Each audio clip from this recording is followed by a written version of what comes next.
Now, I've taught chemistry to students in 5th grade all the way up to college, and they all share some of the same difficulties. No matter what the age, the content is intimidating.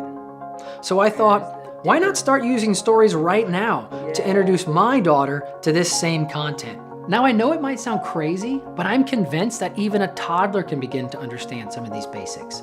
There's a proton. And yep, that's the proton. There's just currently no context to teach it to them. These are stories about those 3 tiny particles and how they make up the world that we experience every day.